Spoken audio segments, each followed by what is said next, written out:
I sort of was at a loss for words in watching the first day of the RNC. It's hard to describe what is unfolding on the national stage. It's hard to accept that this is the state of American politics on the conservative end of the spectrum.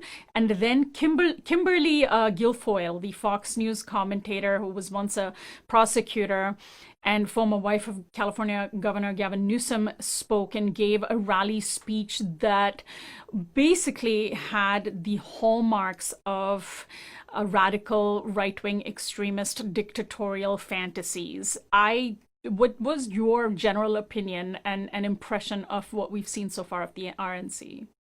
Yeah, I think that the what you said is right, and I think one way to think about it is that the Trump is at a position where he really needs to keep his base and hold on to the people he already has, and he's not in a position to do much outreach, although there was some efforts, but not a lot.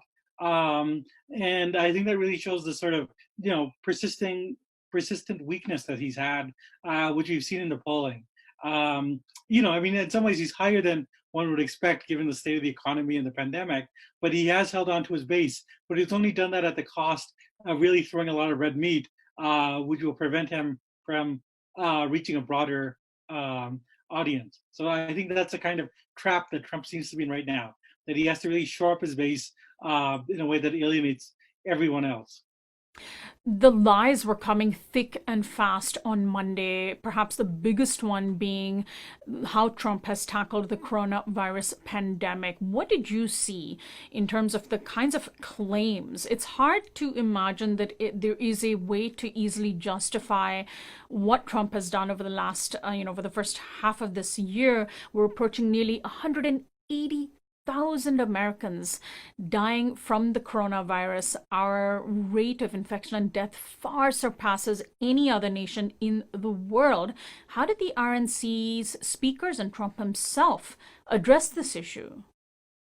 Well, I think you summed it up perfectly. I think there's just a general sense that, well, he handled it well. I mean, I think that's what Donald Trump Jr. said, and others have said that, like, the virus, it's a China virus.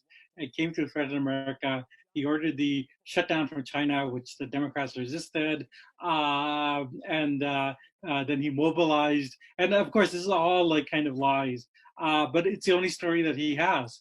And so I think the real danger is that, and we see this out in the world, that Trump supporters will believe this and think coronavirus is